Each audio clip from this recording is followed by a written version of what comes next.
Hello. It's good to see everybody.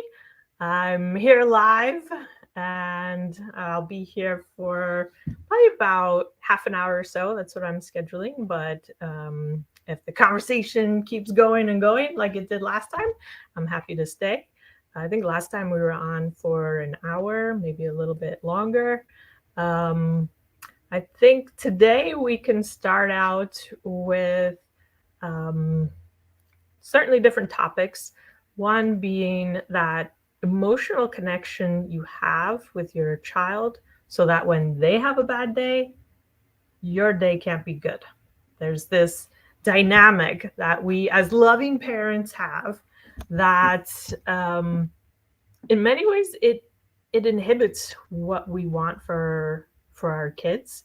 And it's something that comes up so often in this autism journey, but it's not really talked about, right? So it's all about that the emotions of parenting and how do you parent through this whole journey, right? So there's so much to know about diet and lab tests and supplements and prescriptions and different therapies, educational approaches, right? There's so much of that.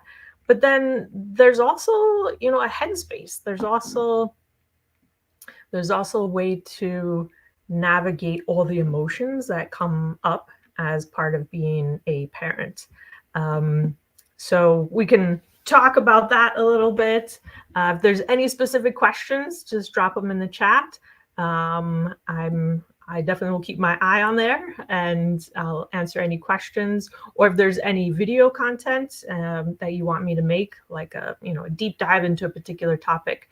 Last month, I got a request for deep dives on detox. So I have a long video coming out about detox. It's a huge topic, right?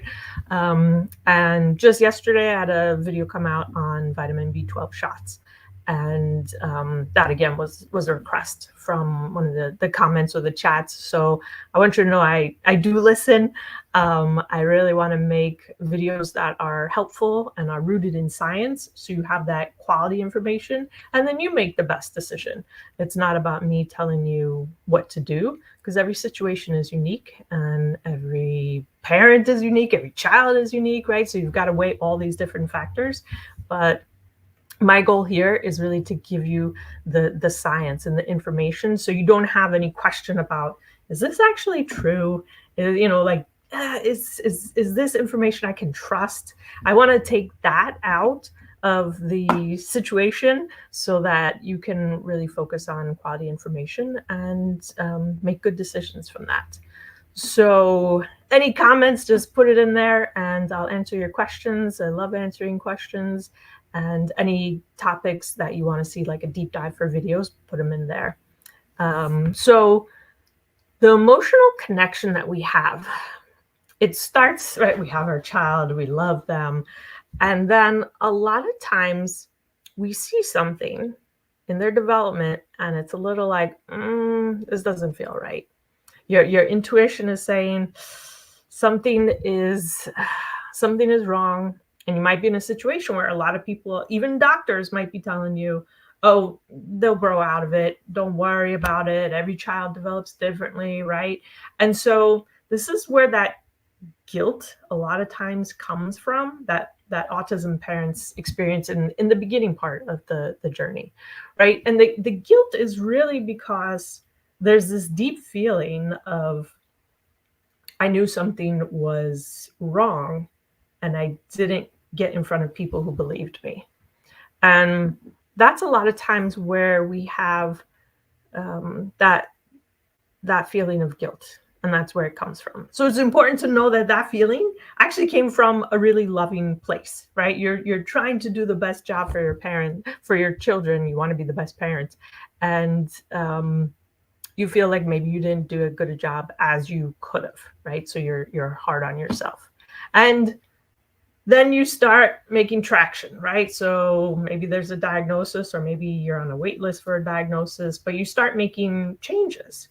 And oh yes, Merrill is here. He is helping me out. Meryl and I have known each other. We were just calculating for 43 years. Sorry, Meryl. I hope your age wasn't a secret. So he definitely will be helping me out if I miss any comments or chats or anything like that. He'll bring it to my attention. So thank you very much, Meryl. I really appreciate it. Yeah, very long time.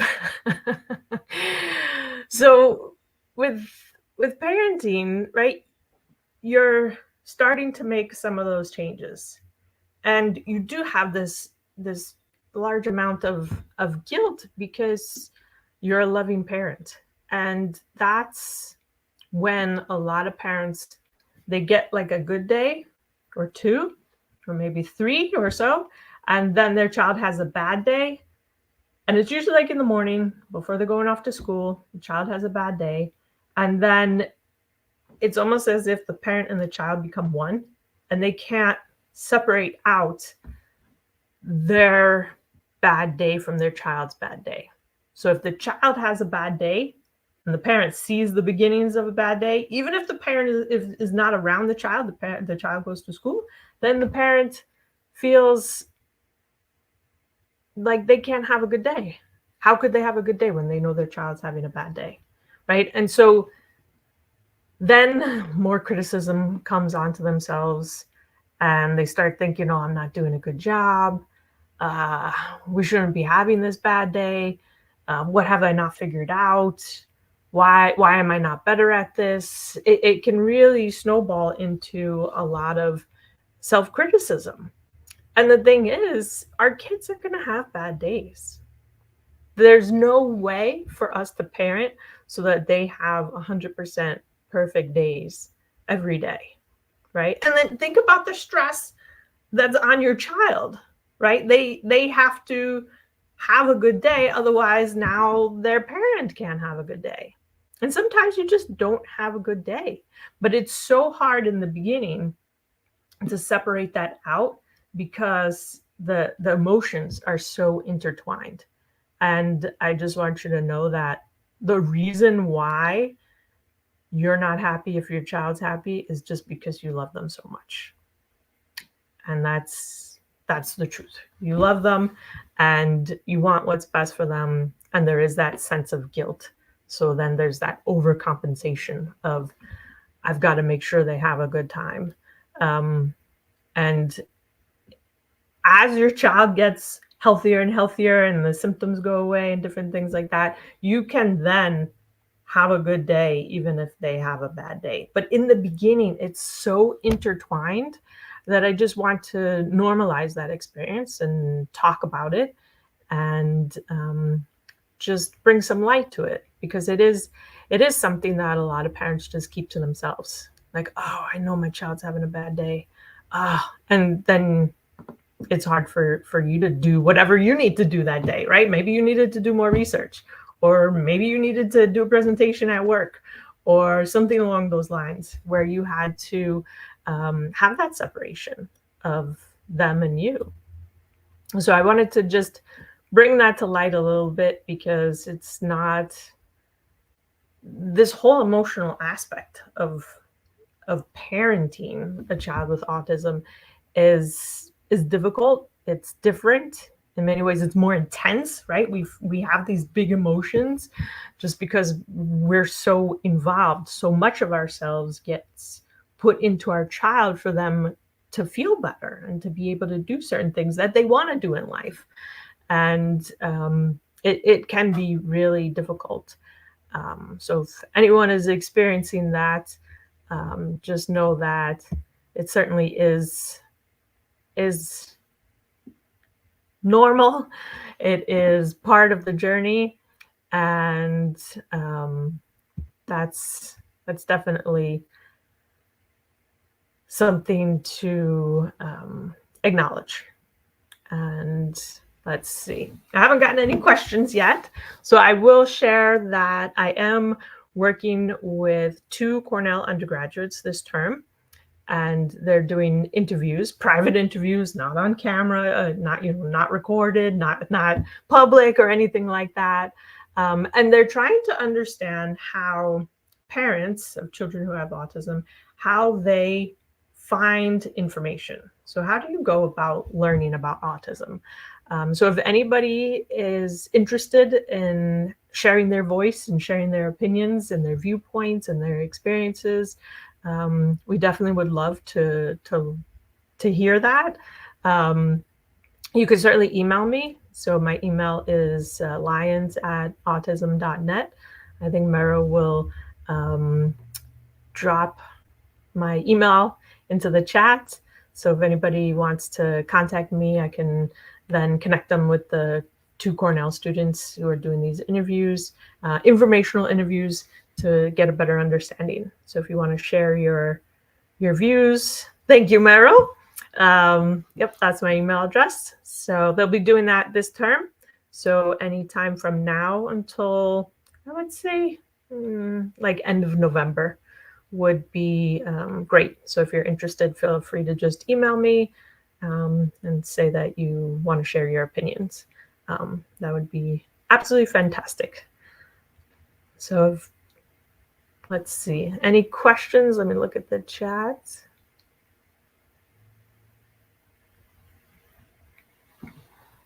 If not, we can always talk about picky eating. I can see there are people here. So if there's anything you want me to talk about, I certainly can. Picky eating is always a hot topic, but it certainly is a deep one, and I don't want to say it's difficult, but it's definitely something to get in front of in the beginning, so that your child can really get those nutrients that they need. And so I'm happy to talk about picky eating. That was something that I saw in the comments maybe a day or 2 ago. I might put a full video on it, but I'm certainly happy to talk about picky eating now if you'd like. Or anything else, just put it in the chat.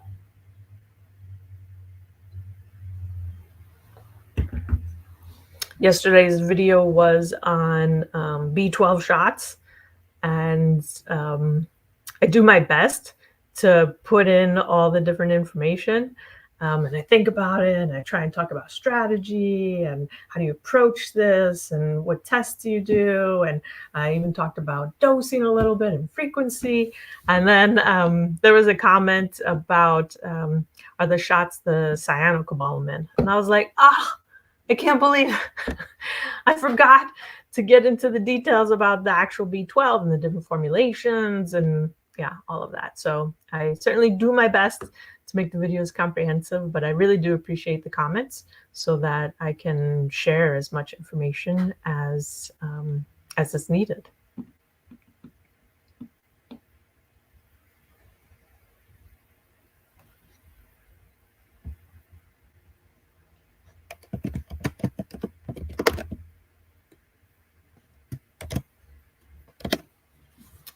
All right, so we can talk about picky eating. Let's see. So with picky eating, it's complex in the sense of a lot of times children have certain preferences for textures and stuff. So you've got to change things gradually. So you want to think about it like, I don't know if anyone's done pottery, right? You take that big slab of clay and you got to like warm it up a little bit. And that's kind of like thinking about it. So you got to warm up the clay a little bit. You got to prep the wheel, make sure it's nice and wet, and so that the clay can stick. And then you kind of got to just throw it down and get in there and shape things and move things and bring it up and bring it down. And there's a lot that goes into picky eating like that. So it's not something that you can just, it's not a light switch, right? You don't go from picky eating to non-picky eating in just one little swoop. And the strategy, so what I can do is just walk you through the overall strategy of what I'm thinking about for picky eating.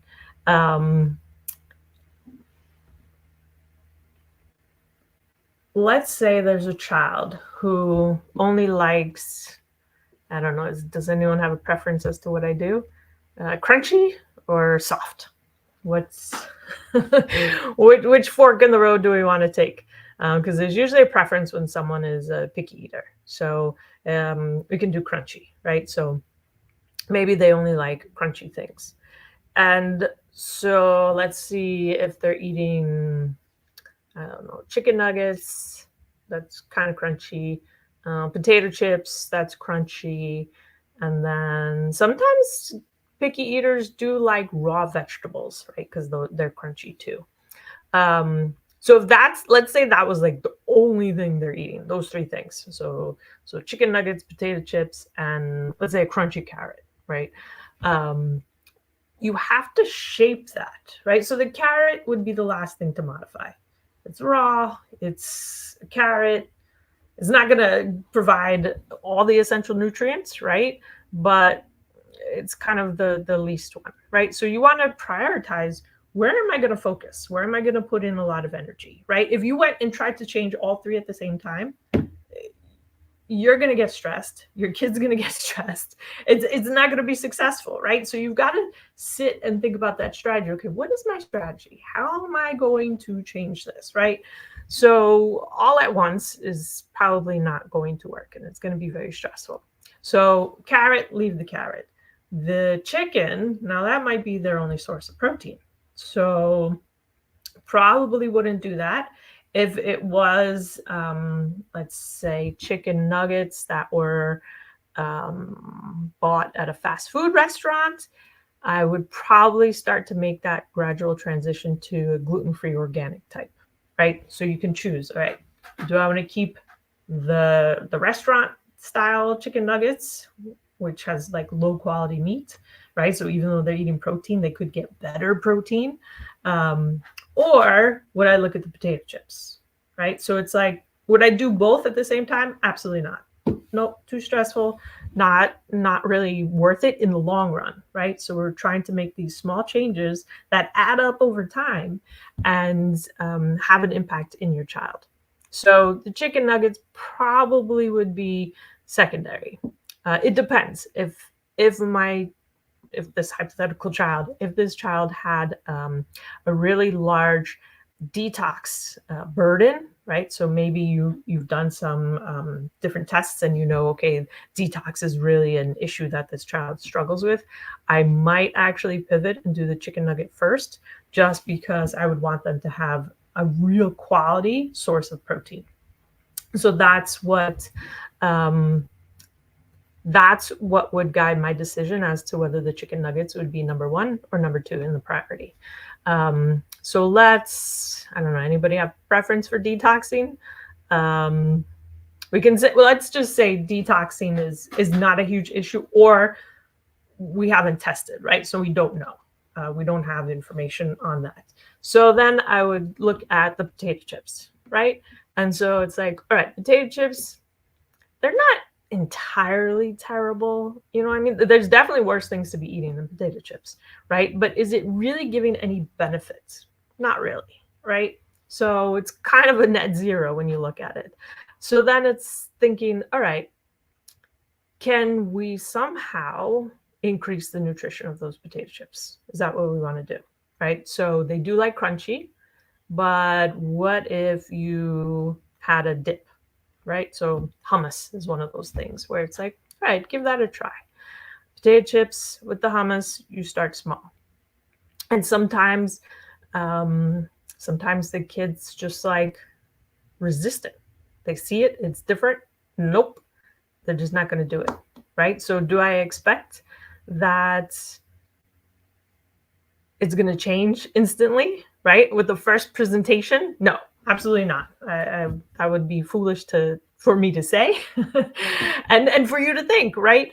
If they have that picky eating stance, right? This is the only three things they eat. The first time you give it something, you want to set yourself up mentally to say, okay, this is probably not going to be a huge home run the first time I give it to them. Could be. So you don't want to limit yourself and say, oh, this is never going to work, right? You don't want to do something if that's what you're thinking going into it. You want to open yourself up to that possibility. Okay. Oh, I got a comment. Let me read.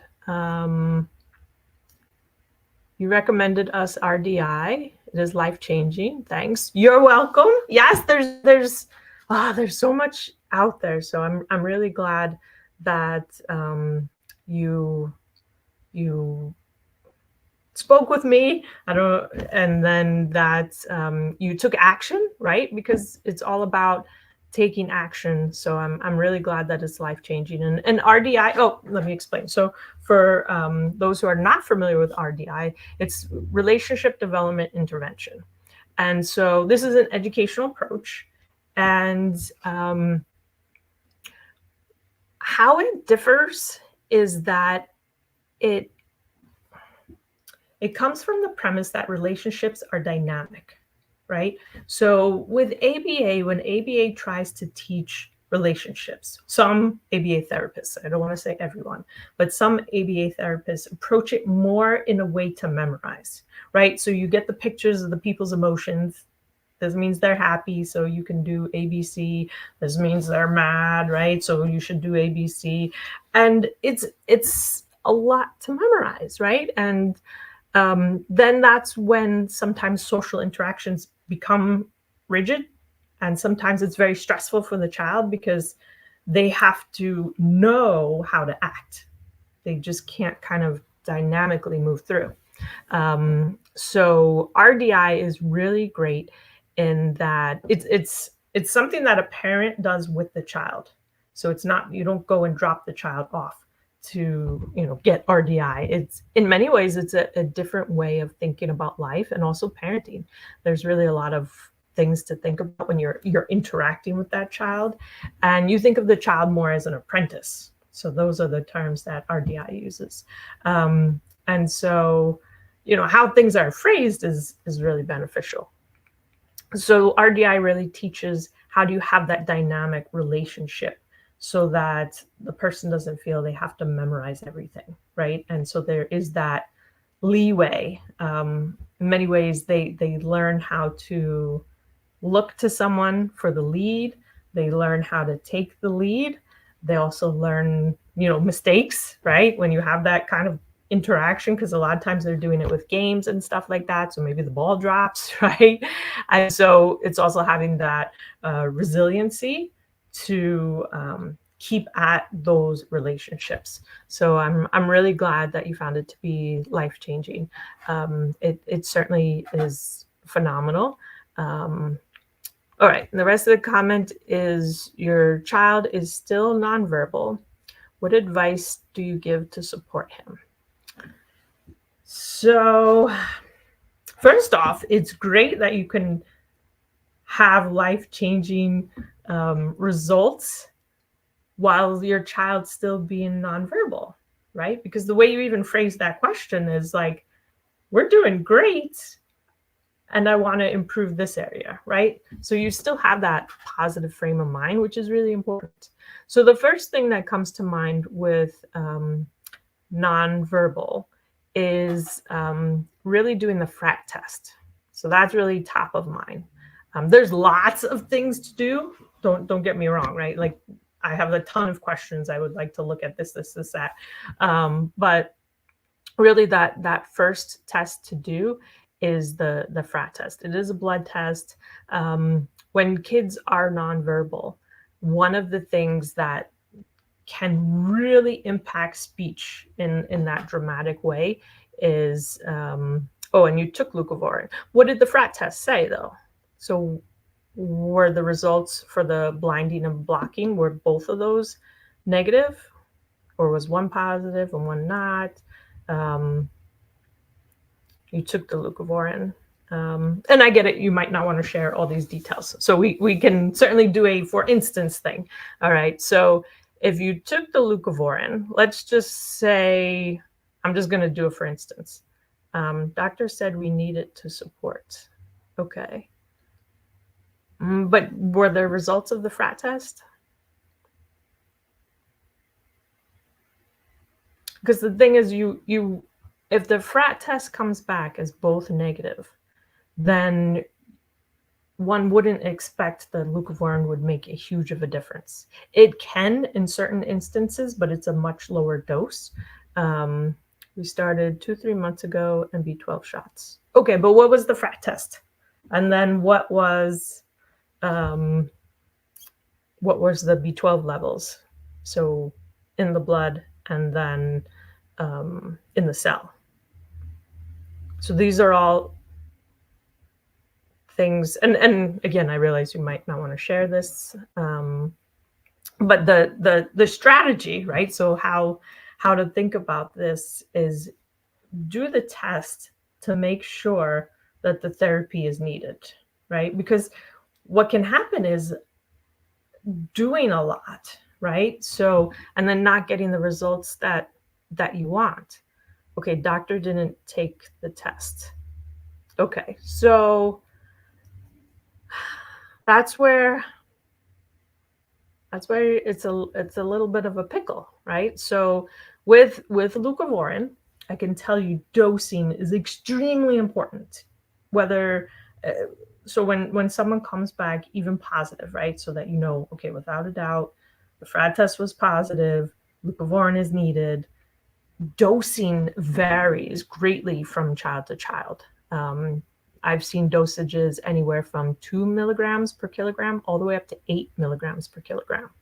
So if you start leucovorin and you don't have an idea of the FRAT test results, right, it makes it a little bit more difficult, and you have to spend time doing this. It makes it a little bit more difficult with seeing if dosing was optimal, right? So if you did a FRAT test and it both came back negative, you can still trial leucovorin, but you wouldn't necessarily need to trial such an increased dose. So you could start at the 2 milligrams per kilogram, and you even wean it up. So that would be your target dose, your initial target dose, and then you would slowly increase it. Leucovorin is not something you just like start, right? You're influencing the folate in the brain. You want to go easily. You want to also get a feel for how the child tolerates the dose, right? You want to see if there's any of that wearing off effect. When leucovorin, if you take leucovorin and you have too much, then hyperactivity increases, irritability, sometimes sleep is impacted, but that doesn't necessarily mean you reached your maximum dose. Sometimes it's just that it went too quickly. So these are all, I know it's a lot to think about, but these are all the things when you're trying to figure out, okay, nonverbal, non-speaking, what are those, what are the things to really look at? So my question, stimming increased. So, so if stimming increased, that could be A, because he doesn't need leucovorin because he's negative on both, or B, let's say, I'll give you two answers. Let's say the FRAT test would be positive and he needs leucovorin. The increase in stimming might be just that the dose of leucovorin was too much in the beginning, and to really slowly ramp it up. That's how leucovorin is done. It's a really slow, gradual ramp up. So those are all the steps to figure out. So the FRAT test certainly would be important, and then B12. So B12 shots can certainly increase stimming, increase hyperactivity, and you really, again, like dosing and frequency with B12 shots, that's hugely important. And then it's also, is it needed? So doing it, and again, you could do a urine test for the methylmalonic acid. That will give you an idea of the B12 within the cell. Typically, it's a blood test to just do the straight B12. So there's not a blood test, there's not a urine test for B12 measured in the blood, right? I mean, that makes sense. So with B12, the question would be, you know, is it really needed? And those are two tests that are Those are two tests that are low cost. That's right. So B12 in the US, B12 would be covered by most insurances. The FRAT test is not covered by most insurances in the US, but the B12s would be. So if you saw increased stimming, you would want to really know, okay, what is B12 really needed? That's the thing. So you would want to get those lab tests to really see those results. And then you would get a better idea about dosing and appropriateness like that. So B12 shots are used a lot of times to help with speaking, but with B12, those also are linked a little bit more towards detoxing, right? So you would want to get a good understanding of, okay, is the speech issue due to a detox issue? Or is the speech issue due to an autoantibody in the brain, right? That's the FRAT test. So that would explain maybe why you haven't seen any changes. It's really about isolating what your child needs so that then you can give it to them, because you sound like an absolutely loving parent, very dedicated, and the only thing to modify would be to do a little bit more lab tests. I know if this doctor says, it's not needed, I would maybe look for another doctor, or I would go back to them and say, we really would like to do the test so that we know for sure, right? Because now it's all, is it the right? Are you doing the right amount? Are you doing the right focus? Should you be focusing somewhere else? Let's see. Okay. I got an update. Is there any therapy or some methods on the education side for nonverbal kids who have been taking speech therapy and still nonverbal? Motor planning is important for speech. Okay. And I think your child is on the younger side, because I'm starting to, remember. But so if your child is 5 years or older, you could really start to look at AACs, or you can start to look at spelling to communicate. A lot of times when kids are younger, they're really focused on just traditional straight speech therapy, and that obviously is not working for your child. So the question then is to start getting more specific, and a lot of times it is based on age. So if your child's older than 5, you can spelling to communicate and there's a few different versions of that. There's spelling to communicate, and there's also something called Speller's method, I believe is the name. And so that's for using gross motor skills to communicate. So you're spelling on a letterboard using gross motor skills.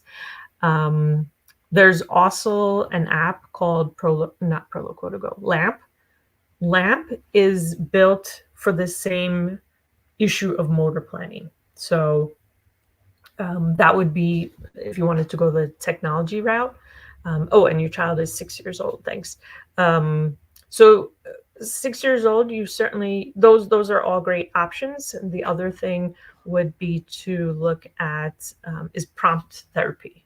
Prompt being speech therapy. So it's a very specific type of speech therapy that focuses on the motor planning. So these are all the options you have for a speech therapist when a child is nonverbal with, you can see like motor difficulties.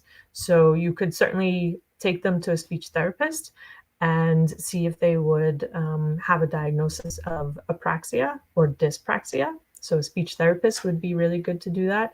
And not every speech therapist could make a really good, accurate diagnosis of that. So when I was mentioning the prompt therapy, I don't know if you're familiar with it, but so like if you're saying bubbles, it might be hard to do on myself, but or like mama, right? So mama, very easy. We say it without even thinking, right? But it's really being able to move those lips in. So what a prompt speech therapist does is they're actually moving the jaw, they're holding the jaw in alignment, they're moving the lips, and then they gradually fade those prompts out until the child has that muscle memory, right? So there's many different options. The first step really would be to get an accurate diagnosis if apraxia or dyspraxia was present, and I would find a good person based upon their skills and expertise. So a speech therapist who is certified in prompt would be able to really see whether or not there's apraxia or dyspraxia with your child. So you could start there, and then once you have a better understanding of their motor issues, now motor issues, is that really what's impacting their speech? Then you would see which one of those your child resonates to the most, right? So you would have the prompt therapy where a therapist is actually helping them move their muscles. You have the LAMP, which is an AAC. It's an app, and you know, touch the different words. It does get limiting. So as a child gets older and they want to say more, that's a lot of times where that gets limiting. But then there's also spelling to communicate. So you definitely have 3 options. And the right thing would be to first really understand if your child has apraxia or dyspraxia. Florida sand hunters. Hi. I'm pretty sure we talked over YouTube comments. Good to have you here.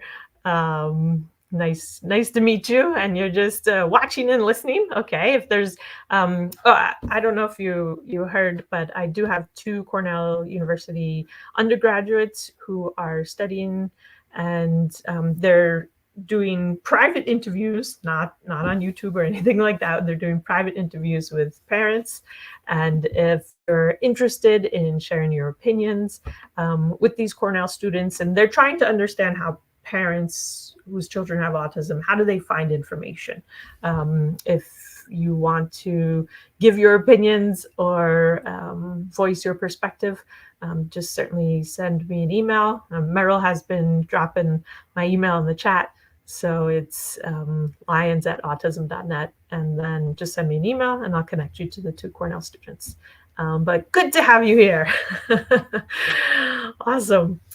All right. So we were talking about speech therapies, different options for someone who is nonverbal, and motor planning. So those are the 3 initial options that would come to mind, and that you would really want to explore. And again, it's really what resonates most with your child, right? So you might have a preference as to, oh yes, let's do that, but that might not be what they excel with. So it's always good to have them explore and have the options, and then when they're resonating with something, that's when you can go in and really like get aggressive and say, all right, this is what we're doing. Maybe we're doing it 3 times a week, right? Because your child likes it and they're resonating with it, right? So it's that confidence to really then plow into what's working, and that's definitely something that is important, so that you do have that confidence that, okay, we analyze the situation, and we know what's needed. We know what my child resonates and what is helping him thrive, right? So you've got all the bases covered, and then just go for it. Don't think about it too much, right? So you want to have that analysis part where, okay, we're developing the strategy, we're exploring, we're understanding the situation. Okay, we understand it. We have these options. This is what we're doing, and then you really gotta do it. And so definitely that's something to keep in mind for all of it. Okay, let's see, another question. What do you think about slowing down the kids? Ah, okay. I had a video about NDF-COM. What are the other options?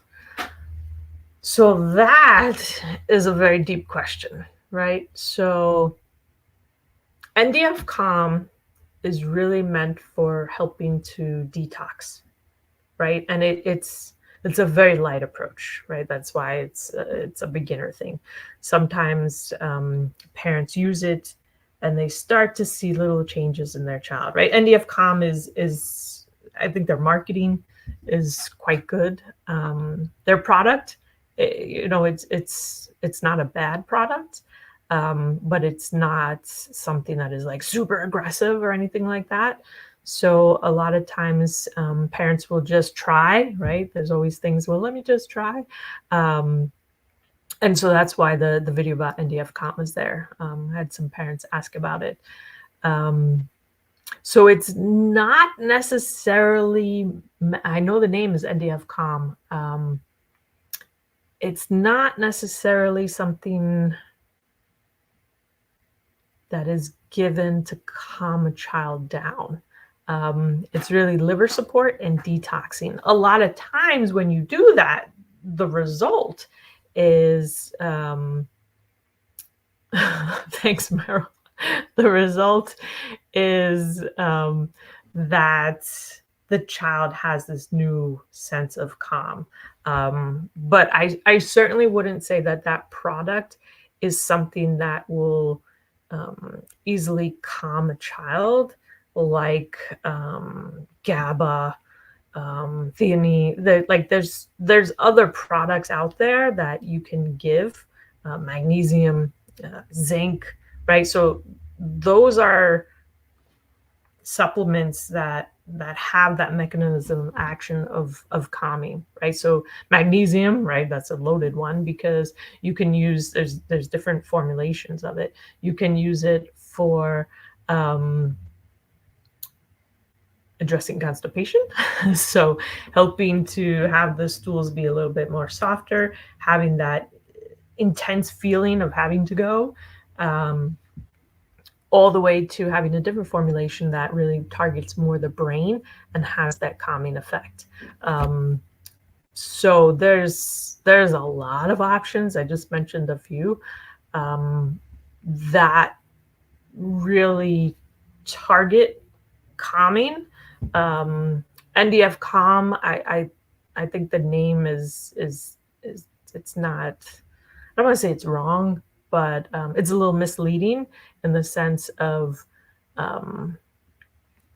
it's kind of like an end result of detoxing, but that product really isn't strong enough to really move the needle on detoxing. So there's definitely other options, and I mentioned several of those there. Then there's also melatonin, right? Melatonin in different amounts. You don't always have to give a dose that puts someone to sleep. So there's definitely a lot of options for calming. But I would also say that you would want to get on top of the reason rather than just Band-Aid. So it's great to have a like in the moment, right? Now that I say it, I mean, passion flower, valerian, there's a lot of options to help create that calming effect, right? So that's more your immediate need, short term. Give me a solution for, I need him to be calm by the weekend, and it's Thursday, what can I do, right? So you have supplement options, but you also want to think about, okay, in 2 months from now, I want him to be calm and I don't want to have to be dependent upon a supplement. So what is the root cause for that person to have that agitation, right? So is it neuroinflammation? Is it there's so many things, but that's really there where you want to focus for your strategy for long term. All right, another question. Is it okay to use Saccharomyces boulardii? Long time for yeast. Okay, what's a long time? tell me what long time is. And then also, so when you're using S. boulardii, have you seen benefit? So I actually have a few questions I would ask you about that. So I'll give you a moment or two to just put it back in the chat. So as I could give just an overview of what S. boulardii is. So S. boulardii, it's used for yeast. It is also used for detoxing some molds, and it is also useful with Clostridia infections. So it certainly is multi-purpose. And thanks for putting that it is for yeast. So I don't know if you'll be able to or willing to share a little more information, but okay, we'll generalize it so that it's relevant to everybody. Okay, so S. boulardii, is it okay to use long time for yeast? So if you're talking long time, meaning like a year or more, I would say that's not ideal. If you're talking 3 months, 6 months, that's reasonable, right? So the whole idea with yeast is we want to know what is, let's see. Oh, okay. Thank you, Meryl. Let me, apparently if I click on, okay, here we go. I'm learning new software, so forgive me. Now, I think Meryl, I'm thank you for the text hint. You probably chatted it to me, and I did not see it. Okay, so is it okay to use S. boulardii for a long time for yeast? Okay, so over a year, I would say no. 3 to 6 months, I would say okay. The whole idea is to understand why that would be needed for so long, right? So a lot of times S. boulardii is used for when there's not a strongly active yeast infection. And I'm going to focus it to yeast because that was what's in your question, but do keep in mind it's used for in mold detoxing, and it's also used for Clostridia. So S. boulardii ideally is used when it's like a mild infection, mild yeast infection, right? So you're not at the level that would require prescription, but you're in this like middle zone.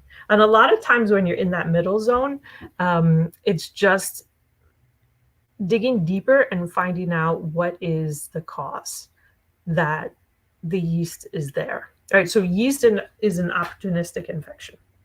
So what is giving yeast that opportunity to continue to grow or continue to be at that mild infection level? So that's where my focus would be as to what to do so that you don't have to use it long term, meaning more than a year. Sometimes it does take 3 to 6 months to really get on top of whatever that root cause is. And that root cause can be a whole variety of things. It's basically what is wearing down the immune system, right? It could be something as simple as not enough vitamin D. Vitamin D is foundational for the immune system, right? So if you're doing all this other work on health and aspects like that, but the immune system doesn't have the fuel it needs, let's just say for vitamin D, then that could be enough for yeast to have that opportunity. So you really want to have a holistic view on your child and say, okay, what is giving yeast this opportunity to keep coming back? That would really be the way to look at it and think about, long term, that kind of thing. I hope that answers your question.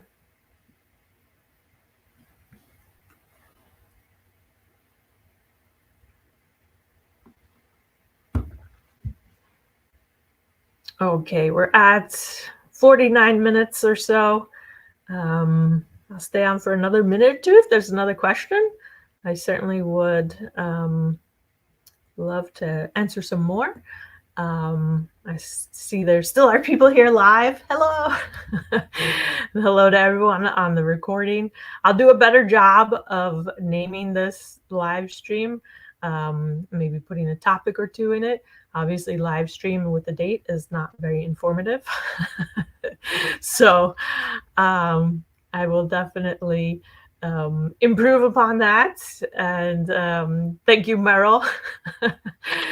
Thank you. Should I show this, Meryl? You're so funny. I appreciate that. And then actually, let me show the comment about RDI so parents can see RDI. Hold on. That was much further up. All right, there's this one. I can show that one about recommending RDI. And RDI is really a great therapy. And like I said, it's something that the parent does with the child. You don't drop them off. So RDI also is good in the sense that you do these very small activities. So with ABA, right, you got to sit there for like hours and you're thinking, oh my gosh, I got to do 40 hours. And it's just, the pressure can get intense. With RDI, their approach is let's just have really good interactions, small ones, and build upon that. So that I'm really glad that you saw that it was life-changing, because it certainly is. And then as your child gets healthier and healthier, right, like you want that synergy and you want it to build and build and build. So I'm definitely glad that it was life-changing. So that is fantastic. All right, let me see. Okay, we got some more.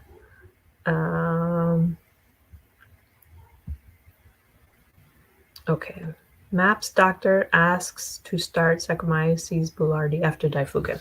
Okay, so that is a typical progression, right? So I mean, I have tons of questions for you. What is the level of arabinose, right?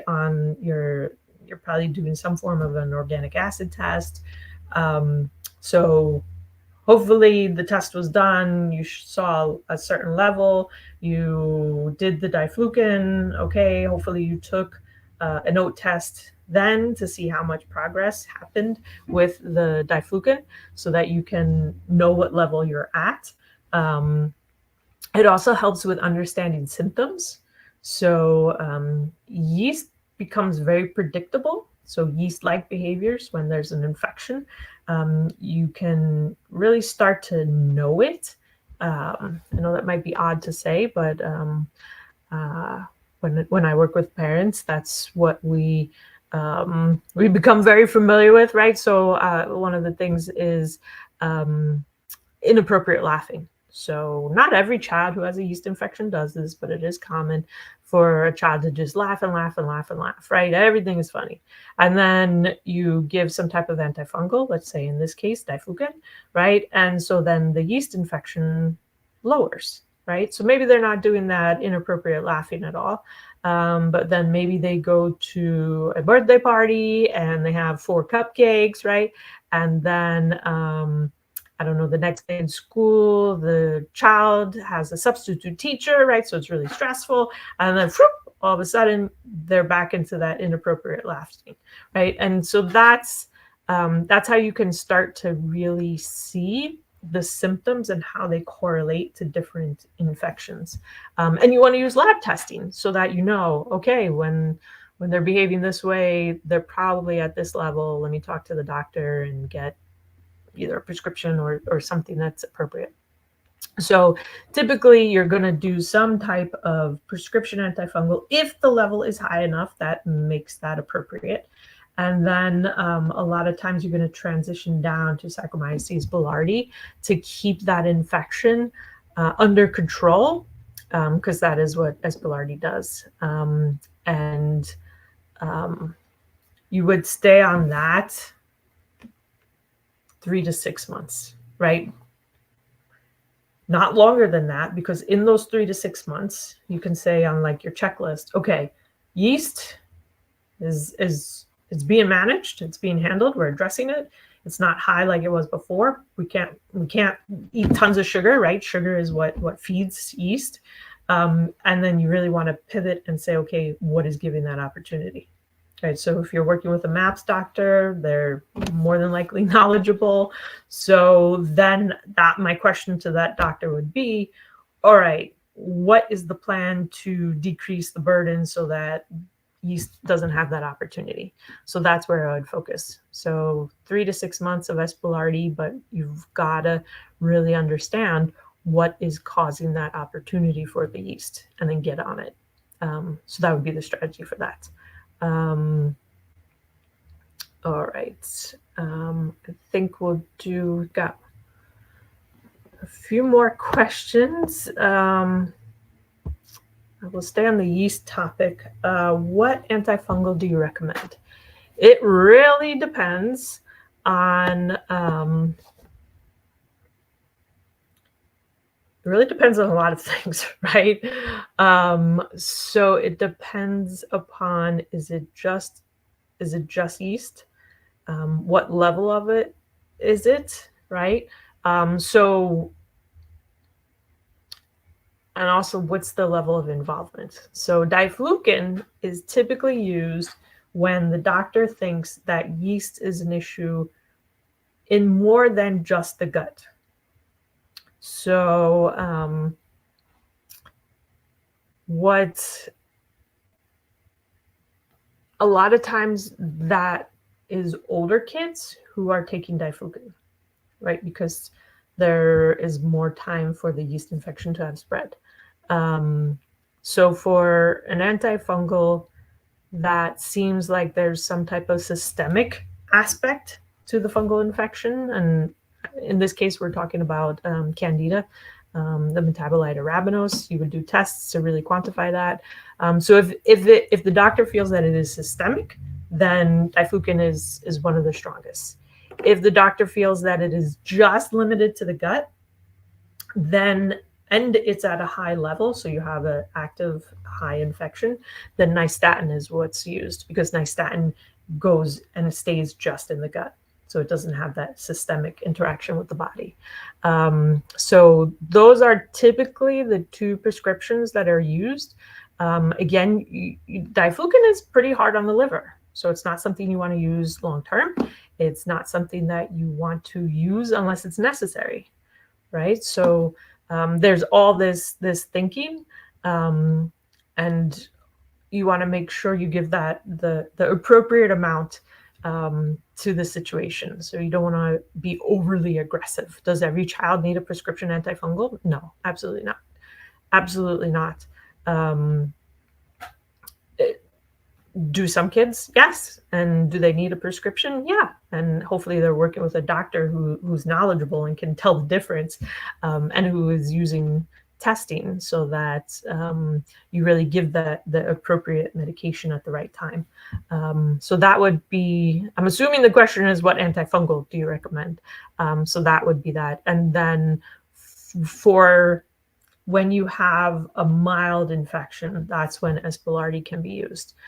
Typically, if S. boulardii is used when there's a large, active, aggressive infection, typically that's when a lot of gas happens. That's when discomfort. Usually parents will say, oh, you know, my child did not do well on that. They had a bad reaction. A lot of times that is a mismatch between the level of aggressiveness needed and the level of infection. So if the infection is too great, you can't give something that's mild. But again, this is why you do testing, so that there's no question.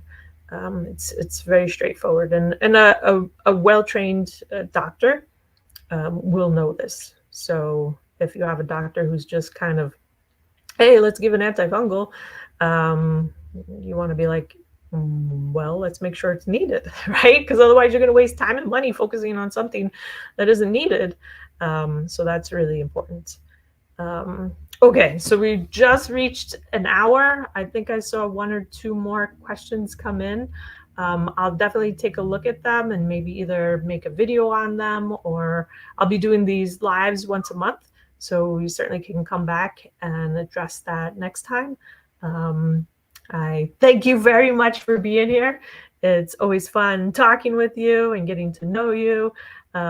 Florida Sand Hunters. Good to see you here. And I want to thank my friend Meryl, who yeah, we've known each other since nursery school, and it's really fun to connect with him, and he's really great on YouTube. If you are into metal detecting, check out his channel, and if you're into art, check out his channel as well, because he has 2 YouTube channels.